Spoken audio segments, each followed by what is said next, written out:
사도들이 주께 여짜오되 우리에게 믿음을 더하소서 하니 주께서 이르시되 너희에게 겨자씨 한 알만한 믿음이 있었더라면 이 뽕나무더러 뿌리가 뽑혀 바다에 심기어라 하였을 것이요 그것이 너희에게 순종하였으리라. 너희 중 누구에게 밭을 갈거나 양을 치거나 하는 종이 있어 밭에서 돌아오면 그더러 곧 와 앉아서 먹으라 말할 자가 있느냐? 도리어 그더러 내 먹을 것을 준비하고 띠를 띠고 내가 먹고 마시는 동안에 수종 들고 너는 그 후에 먹고 마시라 하지 않겠느냐? 명한 대로 하였다고 종에게 감사하겠느냐? 이와 같이 너희도 명령받은 것을 다 행한 후에 이르기를 우리는 무익한 종이라 우리가 하여야 할 일을 한 것뿐이라 할지니라. 아멘. 세상을 살아가면서 어려운 점은 내 생각이 상대방의 생각과 똑같지 않다는 데 있습니다. 만약에 내 생각이 위에 사람의 생각과 똑같다고 한다면 내가 하늘마다 잘 돼서 칭찬받을 것인데 내 생각과 위에 사람과 생각이 다르기 때문에 내가 열심히 노력했음에도 불구하고 헛수고할 때가 많이 있습니다. 이처럼 내 생각과 상대방의 생각이 다르기 때문에 세상에는 많은 문제가 생기게 되고 어려움이 있게 되는 겁니다. 오늘 본문의 말씀에 보게 되면 복음을 전파로 돌아갔던 제자들이 예수님께 청원한 질문에 대해서 예수님께서 전혀 다른 대답을 하셨어요. 제자들이 생각한 것과 예수님이 생각한 것이 같으면 좋을 텐데 제자들이 생각했던 것과 예수님이 생각했던 것이 달랐다고 하는 것입니다. 5절에 보면 제자들이 주님께 청원한 것인데 뭐냐 하면은 우리에게 믿음을 더하소서 그렇게 부탁합니다. 더 큰 믿음을 달라고 부탁하는데 예수님 전혀 다른 말씀하는 겁니다. 첫 번째 답변이 6절에 나오게 되는데 누가복음 17장 6절의 말씀 한번 읽어볼까요? 시작. 주께서 이르시되 너에게 겨자씨 한 알만한 믿음이 있었더라면 이 뽕나무더러 뿌리가 뽑혀 바다에 던심별하였을 것이요 그것이 너에게 순종하였으리라. 제자들이 주님 믿음을 더해달라고 하는데 겨자씨만한 믿음이 있으면 이 뽕나무 뿌리를 뽑아서 바다에 던지면 심겨질 것이라고 말하는 거예요. 다시 말하면 제자들이 생각하는 믿음과 예수님이 생각하는 믿음이 다르다는 것입니다. 두 번째로 주님께서 답해 주신 것은 7절에서부터 10절까지 기록이 되어 있는데 무익한 종의 이야기를 하고 있습니다. 종들이 밖에 나가서 열심히 수고하고 돌아왔습니다. 피곤하고 지친데도 불구하고 주인이 너 밥하라 하면 밥을 해서 대접해야 되고요. 주인이 밥 다 먹을 때 순종하면 수종해야 되고 피곤한데도 아무 말도 못하고 내가 무익한 종입니다. 당연히 해야 될 일을 했습니다. 그렇게 하라는 거예요. 다시 말하면 제자들의 섬김의 자세가 잘못됐다. 그걸 지적하고 있습니다. 오늘 본문의 말씀을 통해 우리에게 교훈하신 교훈을 우리가 듣고자 하는데 첫째는 올바른 관점에서 신앙생활을 했느냐. 우리가 예수를 믿고 있는데 정말 올바른 관점에서 신앙생활을 했는가를 한번 돌이켜봤으면 좋겠습니다. 오늘 본문은 5절에 있는 사도라는 말을 깊이 생각해 봐야 될 텐데 이 사도는 보내심을 받은 자였습니다. 제자들이 보내심을 받아서 복음을 전하고 돌아왔는데 가서 보니까 예수님과 함께 있을 때는 전혀 달랐습니다. 예수님과 함께 있을 때는 병든 자가 쉽게 나았습니다. 귀신도 물러갔습니다. 말씀 전하며 많은 사람들이 은혜를 받았습니다. 그런데 자기들이 나가서 해보니까 귀신이 안 물러갑니다. 병든 자가 낫지 않습니다. 말씀을 전해도 무덤덤합니다. 아, 이거 우리가 믿음이 적어서 그런 것 아닌가. 그래서 주님 앞에 나와서 믿음을 더해 주시옵소서 그렇게 부탁을 하게 됩니다. 그런데 주님께서는 전혀 다른 대답을 하셨어요. 조금 전에 읽었던 6절 말씀 제가 한번 읽어보겠습니다. 너희에게 겨자씨 할 만한 믿음이 있었더라면 이 뽕나무 들어 뿌리가 뽑혀 바다에 심규라 하였을 것이요 그것이 너에게 순종하였으리라. 믿음을 더해줘서 더 큰 일을 하게 해달라고 했더니 주님 뭐라고 말씀하냐면 겨자씨 한 알만한 믿음이 있으면 놀라운 일을 하게 될 거다. 겨자씨 하늘 같은 그런 믿음을 가지라. 그렇게 말씀하신 거예요. 여기서 주님께서 지적하실 내용에 보면 제자들이 믿음을 잘못 생각했던 걸 보게 됩니다. 첫째는 제자의 믿음을 양쪽으로 생각을 했어요. 더 많은 믿음, 더 큰 믿음 가지면 더 많은 역사가 일어날 줄 알았습니다. 근데 주님께서는 이들이 말한 그 믿음이 양적인 것이 아니라 질적이란 거예요. 더 믿음을 더해 주옵소서 했더니 겨자씨만한 믿음이 있어도 정말로 생명이 있는 믿음이 있으면 더 놀라운 일을 하게 될 거라고 말씀하는 겁니다. 겨자씨 여러분 알잖아요. 가장 작은 겁니다. 우리나라의 좁쌀보다 더 작은 것이 겨자씨입니다. 보편을 위해서 딱 떨어져 저만한 딱 찍어지는 그 정도밖에 안 됩니다. 바람 불면 홀홀 다 날아가 버립니다. 그런데 믿음을 더해 주옵소서 했더니 전혀 다른 말로 겨자씨만한 믿음을 가지고 있으면 이 뽕나무 들어서 뽑혀 바다에 옮기라면 심겨질 거라고 말씀하셨어요. 다시 말하면 믿음이라고는 양적인 것이 아니라 질적인 거라고 하는 겁니다. 근데 왜 겨자씨를 이야기했을까요? 겨자씨는 생명이 있습니다. 씨가 큰 나무로 자랄 수 있는 가장 큰 비결은 뭐냐? 생명이 있느냐 없느냐에 따라 달라집니다. 생명이 있으면 큰 나무로 자랄 수 있고요. 생명이 없으면 겉은 번지르한 것 같아도 잘 자라지 못합니다.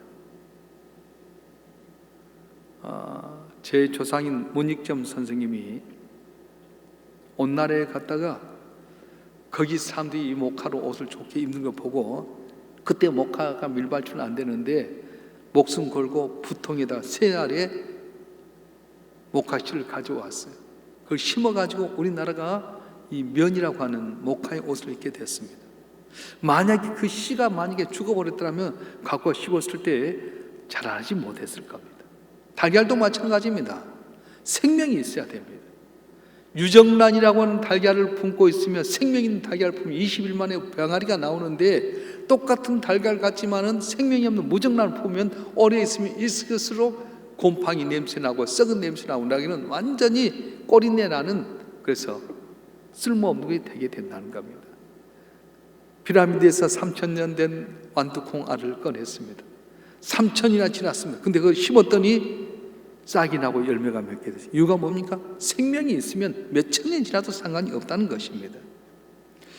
우리의 믿음도 현실한 밭에 뿌려졌을 때 진짜 참 생명력 있는 믿음인가 아니면 가짜 믿음가를 알 수 있습니다. 아브라함 본토 친척 아비를 떠나려고 하는 그런 현실의 터전에서 그가 진실한 참 믿음이 나타났고요. 아들 이삭을 모리아산의 번제로 들어가는 그런 터전 속에서 밭에서 아브라함의 산 믿음이 나타났습니다. 느부갓네살 왕 앞에서 그 당시에 60규빗이라고 큰 신상 앞에 절하라고 하는 그런 터전 속에서 사드락과 메삭과 아벳느고는 진짜 산 믿음을 나타냈던 것입니다. 그렇습니다. 산 믿음이 무엇입니까? 살아계신 하나님에 대한 확실한 믿음과 의지, 신뢰와 의지가 바로 핵심이라고 말씀하고 있습니다. 다시 말하면 건성으로 예수 믿는 것이 아니라 확실하게 예수를 믿고 나의 하나님이라고 하는 사실을 믿게 될 때 이것이 산 믿음이 되고 생명 있는 믿음이 되어서 놀라운 기적을 바라게 된다는 거예요. 한번 물어보겠습니다. 예수님이 정말 나를 위해서 십자가에 못 박혀 돌아가신 줄 믿습니까? 죽었다 살만에 사는 하나님의 아들인 거 믿습니까? 성천하에서 보혜사 성령을 우리에게 주시고 다시 재림할 거 믿습니까? 여기에 대한 확고한 믿음이 있으면 뽕나무 들어서 바다에 옮기라면 옮겨질 거라고 하는 놀라운 기적을 나타낼 거라고 말씀하는 거예요. 그런데 우리는 어떻습니까? 우리가 지금까지 믿어올 때 우리는 양적으로 믿지는 않았습니다. 지금 더 많은 믿음 주세요. 그래서 나도 좀 더 큰 영역을 나타내고 귀신을 쫓아내고 병자를 낫게 해주세요. 그런 생각은 아니었습니까?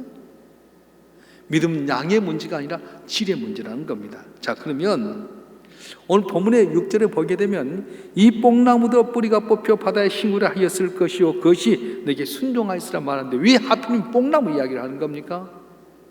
그 당시에 제일 뿌리가 깊게 박힌 그것이 바로 뽕나무였기 때문에 사람이 뽕나무를 뽑으려면 잘 안 뽑아졌어요. 그런데 겨자씨만한 생명 있는 믿음이 있으면 이걸 뽕나무에서 뽑혀서 바다에 신겨지라 명령하면 순종했을까를 말한 겁니다. 무슨 뜻입니까?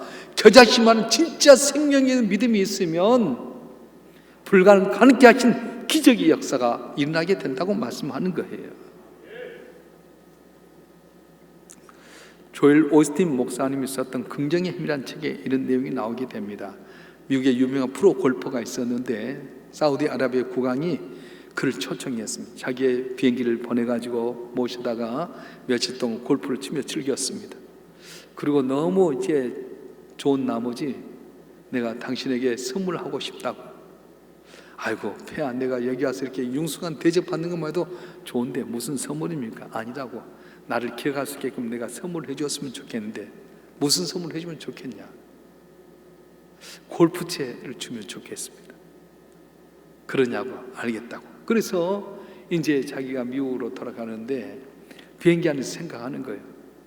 세계 제1의 국왕이 골프채 주면 어떤 골프채 줄까? 순금으로 만든 골프채일까? 다이아몬드가 박힌 골프채일까? 이렇게 기대를 하고 있었어요. 며칠 지났는데도 답이 오지 않습니다. 이게 골프채 보낸다는데 보내지 않지? 근데 어느 날 편지 한 장이 왔어요. 아니 골프채 보내라한테 편지 한 장이 뭐야? 그리고 시덥지 않게 딱 편지 봉투를 찢어보았는데 거기에 내용이 뭐냐면 미국에서 가장 긴 코스에 큰 골프장을 사가지고 양도 증서를 주었던 거예요. 다시 말하면 그는 골프채를 기대했는데 국왕은 큰 골프장을 통째로 주었다는 겁니다. 그러면서 조엘 오스틴 목사는 이렇게 말합니다. 기대 수준을 높여라. 인생은 꿈보다 기대를 따라간다. 기대한 만큼 이룬다. 이렇게 말씀했습니다. 그렇습니다. 주님께서 우리가 주시려고 하는 게 우리 기대보다 훨씬 더 많은 걸 줄 수 있다는 겁니다. 큰 기대를 하면 한 만큼 그 이상으로 주는 겁니다. 그 기대가 바로 우리 믿음이라고 하는 것입니다. 할렐루야. 그래서 우리가 주님 앞에 나오면 참 믿음은 겨자씨만한 생명력이 있는 믿음은 주 앞에 나올 때 그냥 오는 것이 아니라 기대하고 나오는 거예요. 아들 예수를 십자가에 못 박혀 내신 하나님께서 가족과 더불어 좋은 걸 주지 않겠느냐 했던 것처럼 비록 코로나 팬데믹으로 인해서 우리가 마음껏 예배 드리지 못하지만 경제로 어렵지만 전능하신 하나님 이 고난의 자리도 합력해서 이루게 하실 거다. 내가 기대한 것보다 더 좋은 걸 줄 거라고 하는 믿음을 가지라고 말씀하는 거예요. 근데 제자들은 믿음을 양으로 생각했습니다. 더 큰 믿음 주십시오. 믿음 많이 주십시오. 근데 주님은 뭐라고 말씀합니까? 양의 문제가 질의 문제다. 정말로 생명력 있는 믿음이 있으면 가능했던 하나님의 기적의 역사가 또 일어난다 말씀하셨어요. 이 어려울 때 저와 여러분 한 분 한 분이 정말로 생명 있는 믿음을 통해서 승리하는 우리 모두가 되길 주님 축원합니다. 축원합니다. 제자들이 잘못 생각한 뭐냐면 이 믿음을 자기 중심적으로 생각했습니다. 오늘 본문을 자세히 살펴보면 이 믿음을 갖고 자기가 하고자 하는 일을 한 데 쓰려고 했다는 겁니다. 믿음이 있으면 내가 이런 일도 하고 저런 일도 하게 되고 놀란 기적을 나타내게 되고 그러면 사람들이 나에게 모이게 될 것이고 내 인기가 올라가게 될 것이고 물질의 복도 받고 영광도 얻게 될 거다. 그렇게 생각을 했습니다. 그래서 주님께서는 이걸 지적하시면서 겨자씨 이야기를 하셨던 겁니다. 여러분 겨자씨는 어떻습니까? 겨자씨를 뿌렸을 때 내 의도대로 이거 자라나지 않습니다. 하나님께서 태양을 주시고 비를 주셔서 하나님의 의대로 자라게 하시는데 사람이 생각할 때는 겨자씨만은 작은 거지만은 많은 세대의 깃들만큼 크게 만드신다는 거예요. 결과는 누구에게 있냐? 하나님께 있다는 겁니다. 여러분 어떻게 생각하십니까? 우리 주변에 많은 사람들이 자기 중심적으로 믿음을 생각하는 사람이 많습니다. 저도 예전에 그렇게 생각했고 지금 목회자도 그렇게 생각하는 분이 많습니다. 하나님 목회가 빨리 성공했으면 좋겠습니다. 더 큰 교회 이루었으면 좋겠습니다. 근데 큰 교회 이루려고 하니까 본통 방법은 안 되잖아요. 그래서 기도하기를 하나님 힘의 은사를 주세요. 내가 기도하기만 암덩어리가 녹아지고 병들자가 낫게 되고 내가 축복하면 사업도 잘 되고 내가 기도한 복권도 당첨되고 좀 능력을 주세요. 근데 그것이 누구 중심이죠? 내 중심이잖아요. 하나님 중심으로 살아야 될 텐데 제자는 믿음을 자기 중심으로 생각했어요.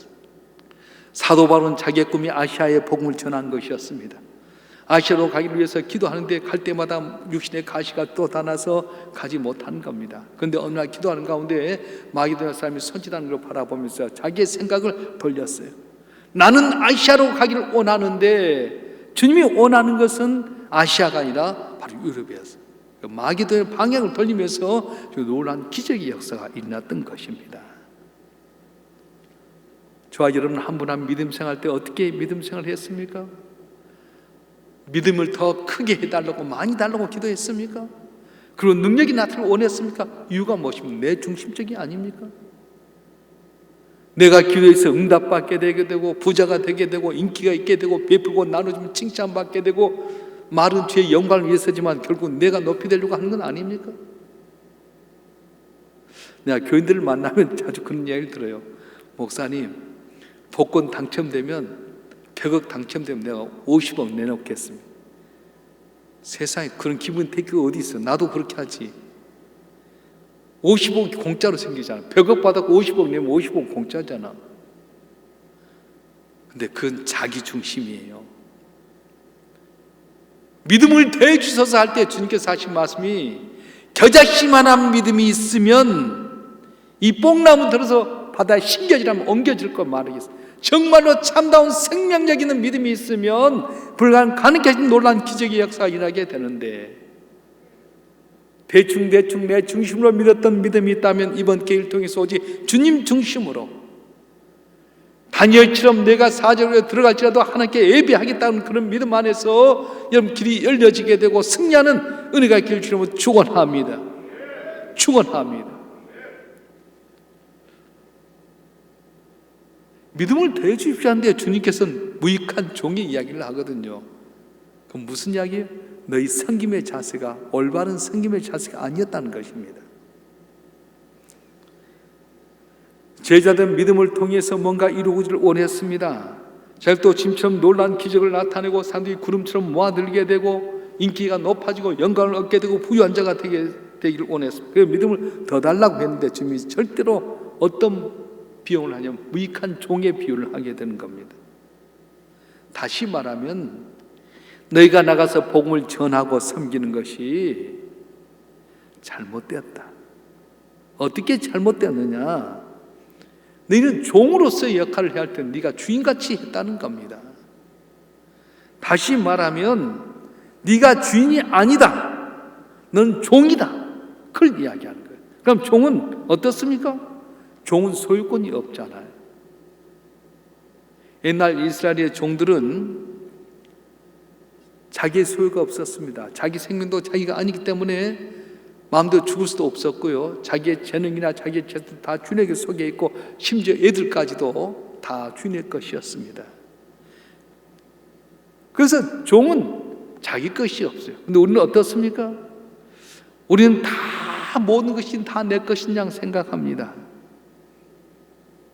내가 잘해서 이렇게 되게 되고 내가 노력해서 이렇게 얻는 것 같고 교회에서 봉사할 때도 내가 있어서 주는 것 같고 뭐 해달라면 내가 인심쓰는 할 때가 많습니다. 근데 여러분 내건 하나도 없어요.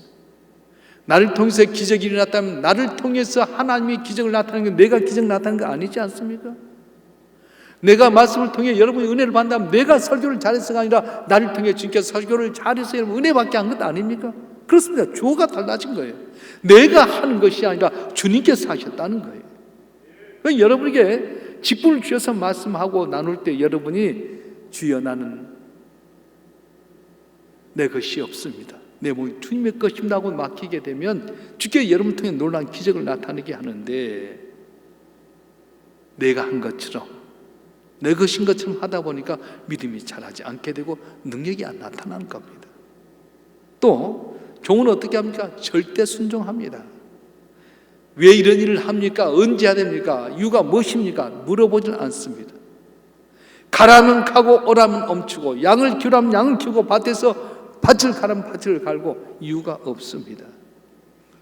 하루 종일 밖에서 고된 일을 하다 집에 들어와서 쉬고 싶은데 주인이 야 밥이라면 밥이어야 되고요. 내가 먹을 때까지 수종 들어가면 수종 들어야 되고요. 그래 놓고도 칭찬받지 못합니다. 하라면 하는 것이 바로 종입니다. 그런데 우리는 어떻습니까? 뭐 하려면 내 생각이 앞서는 거예요.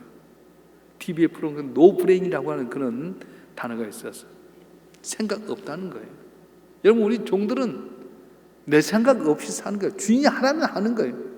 세상을 까라면 까는 것이 바로 종이에요. 왜 우리 삶 가운데 능력이 나타나지 않습니까? 주의 말씀이 있고 주의 생각이 있는데 내 생각이 앞서게 되어 논리적으로 이야기하다 보니까 주의 말씀에 순종하지 못하는 거예요. 우리는 어떻게 살아야 돼요? 내 생각 없는 겁니다. 하라면 하는 겁니다.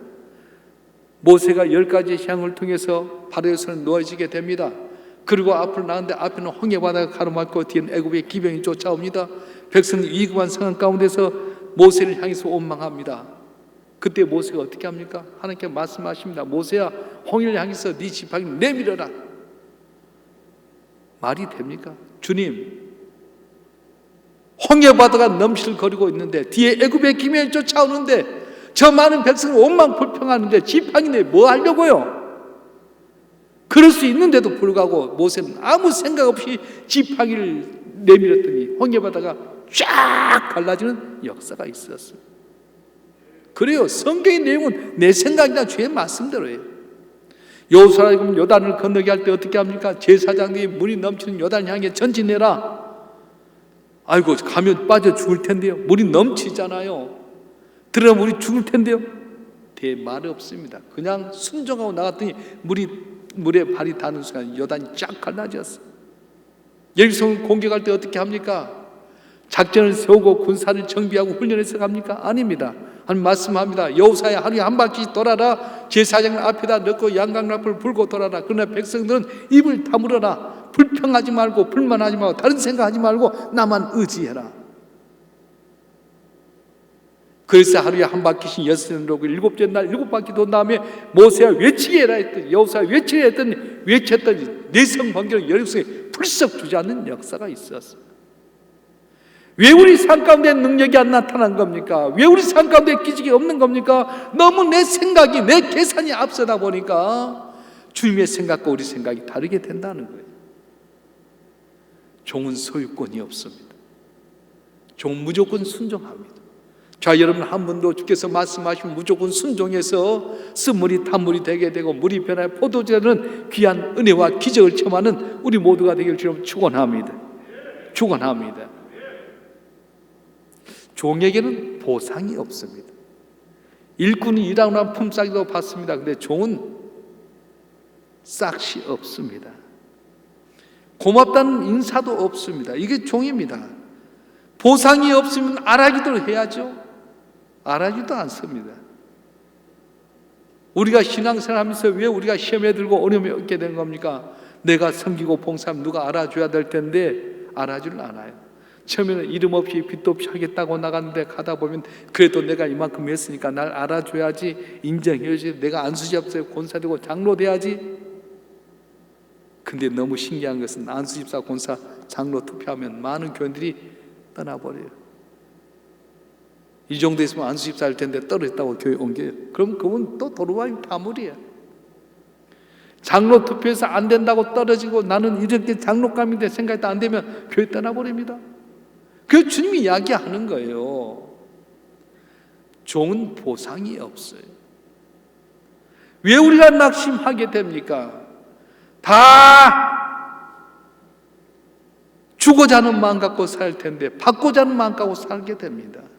처음엔 주고자 하다가도 나중에 받고자 하고 처음엔 무조건 바친다고 했다가도 네 뒤에는 조건을 붙여서 바치게 되고 점점점 달라집니다.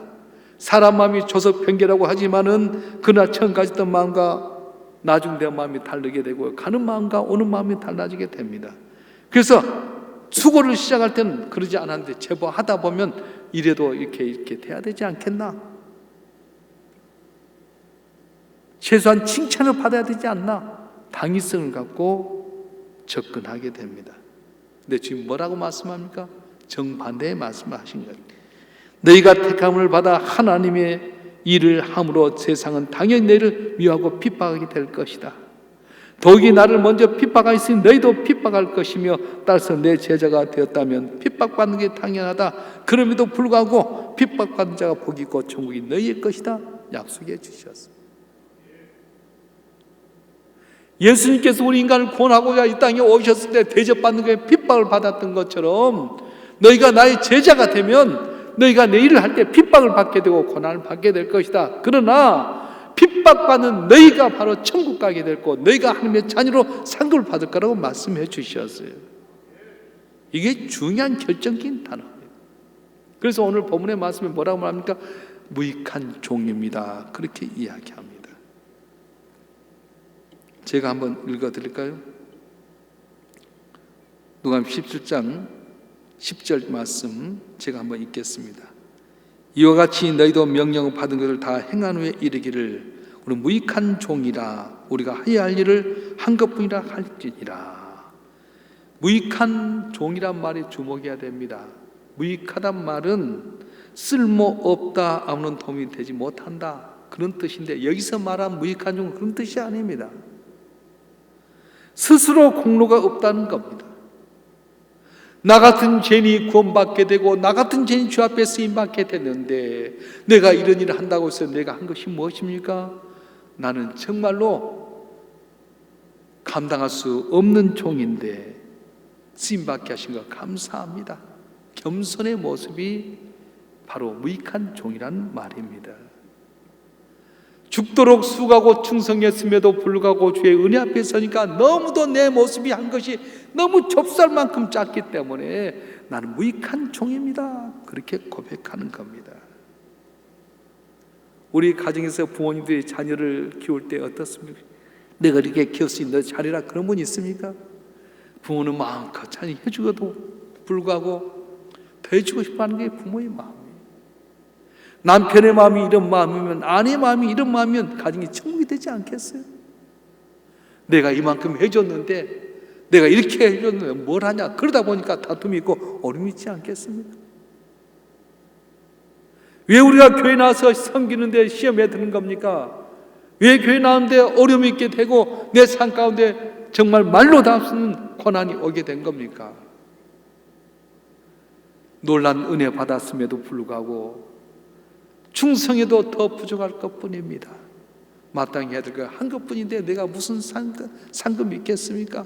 그렇게 살아가게 되게 되면 착하고 충성된 종아, 네가 작은 일 충성히 내게 많은 것을 맡기겠고 내 주의 즐거움에 참여하시다 인정받는 은혜가 있게 된다고 말씀합니다. 말씀을 마치겠습니다. 하늘이 땅보다 높은 내 생각, 너희 생각보다 높다고 말씀했어요. 우리의 생각과 하나님의 생각이 다릅니다. 같으면 좋지 않겠습니까?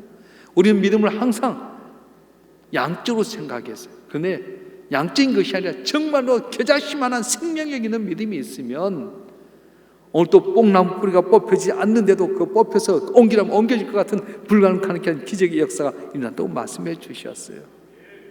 믿음을 내 중심적으로 사용하지 마십시다.